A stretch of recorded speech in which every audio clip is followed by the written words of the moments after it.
Hey, what's up, y'all? It's Dee, about to react to this vid by Jew Almighty. It's titled The Art of Selling Out. This is definitely becoming more and more common. I'm realizing people have realized that it pays to be a sellout. It pays to put down your own kind, to pander to other audiences for a check, which is really sad. But some people are willing to do anything for money, apparently. But let's see who he has on here and what he has to say. Let's watch. One thing I can't stand is a tap dancing ass black person. Malcolm called this out 62 years ago. There were two kinds of Negro. There was that old house Negro. I don't care about your reparations. Listen, I don't care if you ever get it. As a matter of fact, I'm advocating against it because it's gonna fuck up my dollar and make inflation go out of control. So I don't want What? And the field Negro. I do not like Sambos and I don't like sellouts. People like this act as if systemic racism doesn't exist just because they became the exception to the rule. It's crazy how accurate that still is. Because the fastest way to blow up on the internet, get famous, get rich, have a huge platform that generates millions of views is to have brown skin and hate on the black community. When you think about Rosa Parks and what she did, and everybody thinks she's so heroic, do you know Rosa Parks had a car? And it's one of the reasons why we need to dismantle diversity, equity, and inclusion. And I don't want to be around someone who thinks the color of their skin is some kind of defining characteristic, and the most important thing about them. Such thing as racism is an illusion. It's a lie that's been made up by the race hustler. When you hear about You know what? It's so interesting that people can stand there and say things like that when still to this day in 2025, going on 2026, we have things coming out like that white lady at Cinnabon. I'm sure some of y'all saw that when she was just blatantly racist at work. She couldn't contain her racism while she's even at work. And black people call her on camera, calling them the N-word and being like, yeah, I'm racist. What about it? Why you in here? Like, crazy work. But racism is an illusion. And black people play the race card all the time. This is not affecting y'all. for 400 years. For 400 years, that sounds like a choice. She knew how to kill the vampire. She want to put everybody on game. You want to represent the black woman in that regard, this big fat black girl, but then have the white girl, the pretty white girl, the pretty mother, and she's the reason why everybody else. What does he have against that lady from Sinners? Leave her alone. I hope Jasmine Crockett is listening to this. Is engaging in verbiage and rhetoric for the street. That's how we end up with all these Boom, bootlicker, coconut, Uncle Tom. and sellout. You know, I am prejudiced, but everybody's prejudiced. Now, I wouldn't say I'm anti-black. I'm hard on black people. Yeah, y'all need some credit. And also why we see so many brown faces across social media building their entire online presence into being anti-black, hating on black people, making black fatigue videos like they're going out of style and sounding more racist than the white supremacists. I'm so tired of hearing talk about this past shanty town in the 20s. They used to act like this was the black version of the NASDAQ. The world has benefited from colonization. It's been a good thing for less developed peoples. Aboriginals would be sitting in skyscrapers right now if the white people never came to their land. These people have such a level of self-hatred that they are even able to talk about their own people like that. Or maybe they just don't identify as being black in the first place because they're tearing down their own people, their own communities to get a pat on the back from racists who don't even like them. But these black people, the ones you know, these African Americans, their average IQ is about 85. It's about 85. But I'm Jew. These people also pander as well. They pander to races. Some of them don't even believe half of the shit that they say, but because it goes viral, because, you know, rage baiting is so effective in getting you attention, which translates to money, they will engage in it because the shit they say is so ridiculous. It's like, there's no way you believe this. Like, come on. You know, so it's not just black people who pander and they, you know, doing the shit for money. Like, other races do it as well.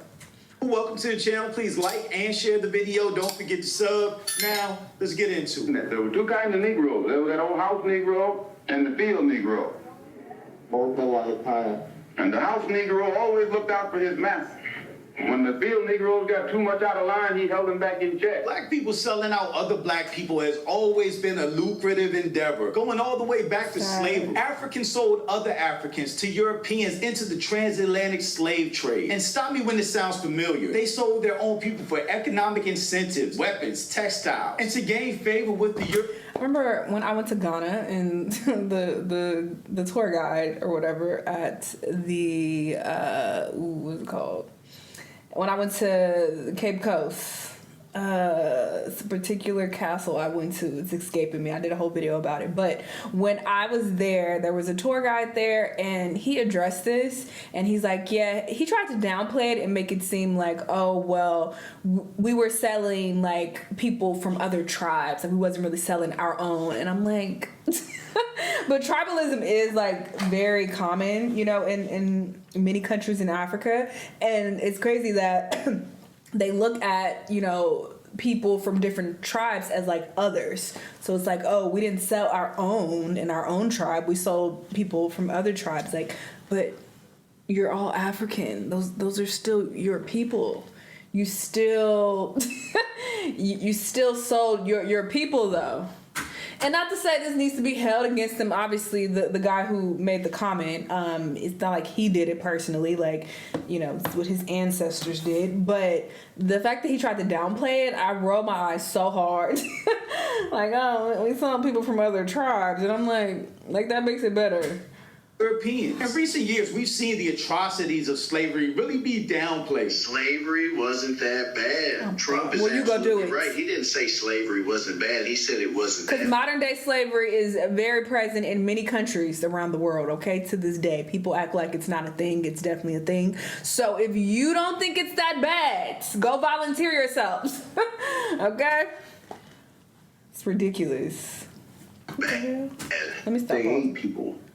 They ate people thinking that they were gained superpowers. They fed children to alligators for sport. They raped other men's wives. They raped men. They skinned people, turned them into shoes, bags, wallets, and furniture. With a very intentional whitewash being done to it, as if slavery wasn't really that bad. I guarantee you it was worse, more horrendous, and terrifying than any of us can even imagine today. Women were brutalized in front of their men. Men were in front of their women, beaten, lynched, or dragged away to their death. Slaves lived in a constant state of fear. And in conditions like that, you saw that same African tribalist, I'ma get mine mentality, even if it means selling out people that look like me. That same thing happened on the plantations, where house Negroes and house slaves separated themselves from field slaves. They basically became the plantation snitch, letting master know when other slaves were slacking off, not following. He played that role too well. And they were rewarded. Samuel Jackson, I hated Negro him. could afford to do that because he lived better than the field Negro. He ate better, he dressed better, and he lived in a better house. He lived right up next to his master in the attic or the basement. He ate the same food his master ate and wore his same clothes. And he could talk just like his master, good diction. And he loved his master more than his master loved himself. That's why he didn't want his master hurt.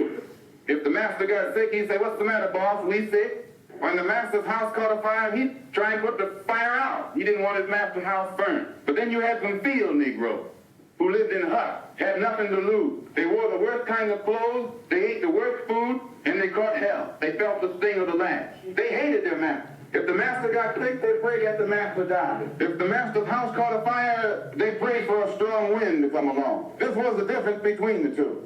And today you still have house Negroes and field Negroes. Facts.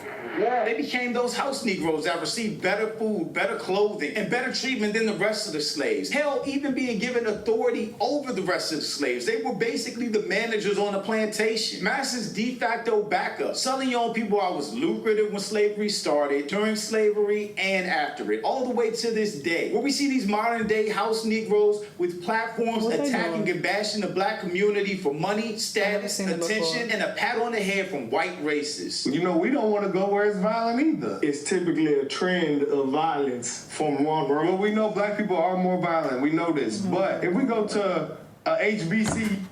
Saying that tells me that you know absolutely nothing about history. Nothing. So you should close your mouth. That is crazy. History tells us who's violent. You know, like, or somewhere where, like, maybe not HBC. That's a terrible example. They are rewarded for being anti-black, racist, and spreading white supremacist talking points. They are the vehicle for white people to say the negative things they want to say about us without being targeted or called racist. Because these black sellouts use their skin color as a shield where they can't get called racist, even though we know what this really is. These are anti-black people that don't like themselves and don't like us. And I would argue black people nowadays have more opportunity than anyone else. Yeah. You guys, affirmative action action, DEI, whatever, people that And it's so interesting. If you listen to these people, they are quick to say, you guys. They separate themselves from black people. When it's like the rest of the world does not separate you, though. They look at you and you look black to them. They're going to call you black. So I just think it's so wild that they try to be like, oh, y'all, you black people. Qualified or getting jobs, etc. And unfortunately, black people are easy target, and we always have been. Because the media has demonized us worldwide with very targeted propaganda, going all the way back to Birth of a Nation in 1915, which is widely known as the most racist film in history, as it intentionally demonized black people with the negative stereotypes that we're still used to seeing today. It portrayed us as deviant, untrustworthy, and violent, while portraying KKK, those white terrorists, as heroes. But the thing about being a sellout is it has limited shelf life. These people are only useful idiots. They're tools to be used against the black community. And eventually their usefulness to these racists will run out. Or if they step out of line or have a difference of opinion, they are expendable. That's why you see people like Officer Tatum being expelled by MAGA and the right and basically finding themselves on an island so where they evil. hated on Like, black his face people is so evil. much they can't come over here. So the neo-Nazis and the white supremacists wanted to be out of the Republican Party, and guess what? I'm out. But the white people don't want them anymore either. For example, Candace Owens. I think that what Candace Owens is doing right now is evil. He's a idiot. Brandon Tatum is an idiot. Dumbest person I've ever heard. He should get an education.